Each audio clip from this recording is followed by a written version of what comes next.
Monday mornings used to be moments when I would hit the ground running, and I would often be immediately overwhelmed by my to-do list and my calendar.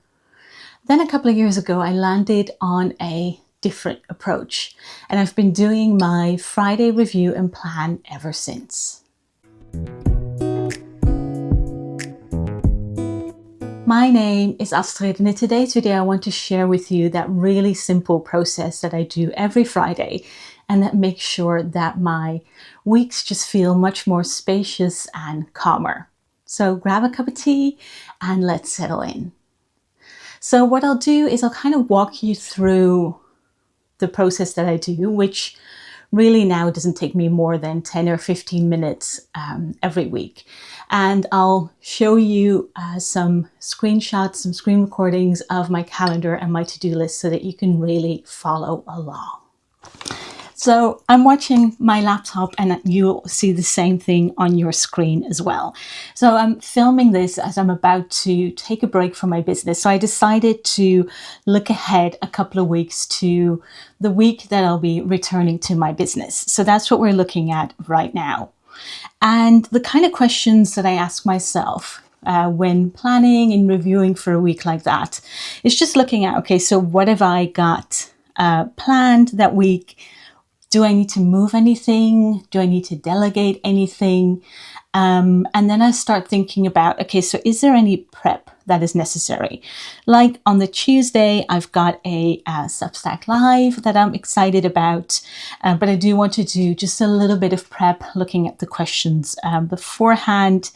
And then on the Friday, I have a client call, and that entails that I'll send notes afterwards. So in terms of prep, this is kind of where I make a mental note or an actual note immediately in my to-do list, reminding myself, okay, so this is what I need to do. This is what I want to do for that week. One thing that I've really been trying to prioritize more is making sure that I don't have appointments every day of the week. And with appointments, I really mean anything and everything, from our cleaner coming on Mondays to social things, to client calls, and once the academic year starts again, my teaching job as well. Because I teach on Wednesdays, and then Mondays and Wednesdays are my teaching job days. So this is my calendar.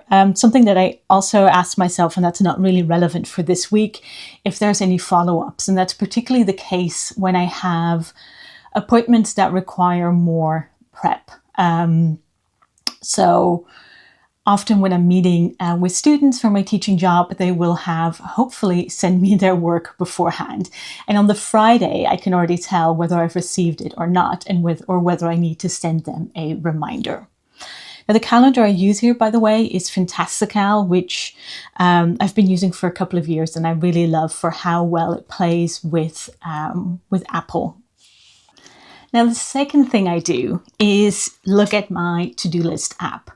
And my to-do list app is Omnifocus, which I've used probably for around 15 years. I'm really loyal to this to-do list app because it is so flexible. I'm not even using all of the features, but it's so flexible in terms of recurring tasks. I can set up projects if I want to, so I can plan like an entire project at once and see an overview just of that, or just the individual days.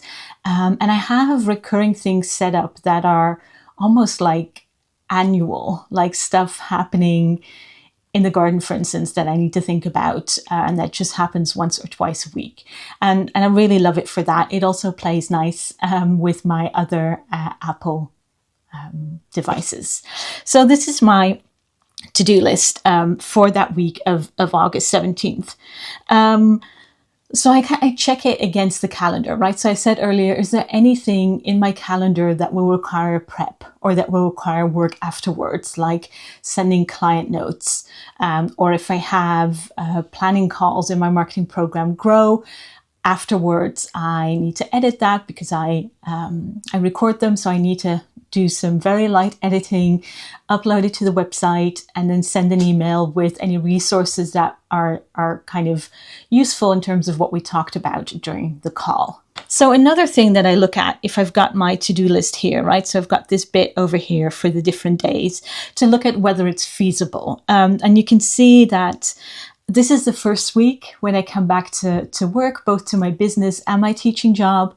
So I really want this week to feel light. And there's a couple of things that I've tried to do for that. So the Monday will be a teaching job day, and I got into a habit a couple of years ago to not immediately go into my inbox. I can talk more about sort of my email philosophy at some other point, but I really hate starting my day or starting my week, for that matter, like after a break, with email. So what I want to do that week, that Monday first, is really like content or like actual work. I know email is work too, but something that feels like actual work. So I'll be focusing that day on prepping a course, and our cleaner is also coming in the morning, which is really lovely, but also takes a bit of capacity from me. Then we've got the Tuesday, which is a business day, and I've got a bit of check-in stuff, right? So checking in with clients, checking in with a particular person that I spoke to. I want to send a reminder about the office hours for Grow. The questions are due every month on the 21st. I want to prep that Substack Live, and then this check is a personal health thing that recurs every month, and that Omnifocus makes it really easy for me to have recurring stuff. Now, this is a light day. When I'm looking at it like this, I'm like, I can add stuff to this. But I've deliberately not done that because I've got that Substack Live in the sort of early evening, my time. And I know that if I don't give myself like extra room, and I already give myself lots of space in the days because I have to, but I have to do that specifically here as well, because this is something that starts at 6 p.m. and I'm looking forward to it, and I'm sure it'll be fun, but I know I'll need extra buffer for that. So I'm really trying to give myself extra space here. All right, so the Wednesday, I tend to do teaching job stuff in Dutch, and this is not super interesting to you, but this is the first day that I'll be checking my teaching job email. As I said, I don't want to start the year immediately with email. I really want to start it with focusing on the stuff that matters. So I've got a couple of things to do that day, and that should be fine. You'll see here that there's a little asterisk on this event, and this is about creating an overview of deadlines for myself and my colleagues. Now, the asterisk is something that I started doing a few years ago for events that, or rather actions, where I think I would love to be able to do this, but it's not time sensitive enough, or it's not important enough for me to have to do that week. I can also move it. And for some reason, adding this little asterisk has made a world of difference. All right, so Thursday, I want to start on my newsletter. I always try to give myself a little extra space here. So rather than saying, okay, I'm going to write the entire thing, I'll probably send it out the week after, so I can give myself a little extra space, and then pick up the YouTube videos again and plan for that. And then on Friday, I have a client call in the afternoon, and I want to spend a little bit of time in the morning refreshing and expanding affiliates and small business resources. And I'll be talking to a longtime client, and what I'll do in terms of prep is I usually take about 15 minutes beforehand to look at our previous notes and to kind of see, okay, this is where we are in the process. If I'm working with someone that is completely new to me, I usually plan like half an hour of prep. All right, so that is this week. Now, what I pay attention to in planning and in moving things, and I said this week is intentionally spacious. I do feel the possibility of other stuff sort of cropping up. But in terms of priorities, clients always come first, right? So check-ins with clients and client calls are always like the first priority. And after that, we have newsletter, so writing the newsletter, and I send out my free newsletter twice a month, and then a paid newsletter about once a month. And after that, we've got other kinds of deadlines. But I really try to give myself lots of buffer space. And that's also something that this process helps me to do, to create buffer space in my calendar. I do that sometimes very intentionally and explicitly, and also to create buffer space on my to-do list.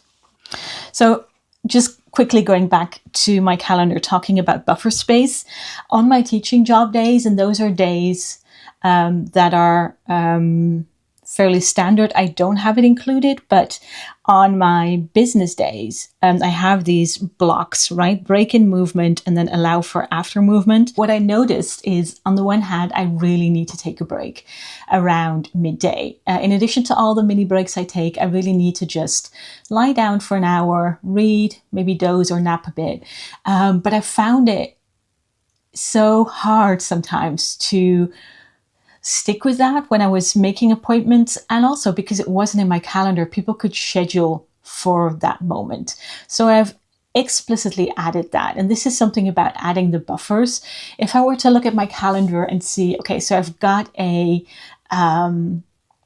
event that really I will need to recover from, or I want to keep like a little bit of space before something, I might do that actually over here before that live call, because I can have calls until 6 according to my planning software. So I might actually create like a 1 hour buffer here so that no one can schedule something on that Tuesday. What I'll also do, and I won't walk you through the entire calendar right now, because that means sort of blocking out lots of people's names and information in editing.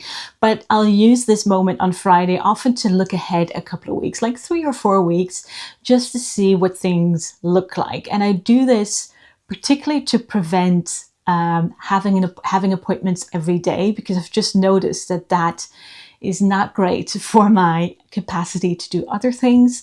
And occasionally I'll block out days, right? I'll make a note to myself, and sometimes also explicitly in my scheduling software, that I'm not available for client calls, or if it's more of a note to self to remind myself that I'm not available for stuff during a certain day. And looking a couple of weeks in advance also means that sometimes I can move things. For instance, like a personal appointment with a friend, I can say, oh, I've got a really busy week, can we reschedule? Or sometimes even business or teaching job things as well. So I hope that you found this interesting, and I'd really love to hear how you plan your weeks ahead. Is this a deliberate thing that you do? Are you very intentional about it? Or are you surprised every week about what's on your list and what's on your calendar? And how does that feel for you? This gives me a lot of peace of mind. As I said, I no longer have Monday mornings where I'm immediately overwhelmed. I think I also have fewer Sunday scaries because I know sort of what's coming. It doesn't feel like the Monday is going to be this tsunami of calendar and to-do list items. So that really helps me. But I'd love to know how you feel about planning your weeks, and whether you use a to-do list, what it looks like, if it's an app or just a piece of paper. I love to talk about this kind of stuff.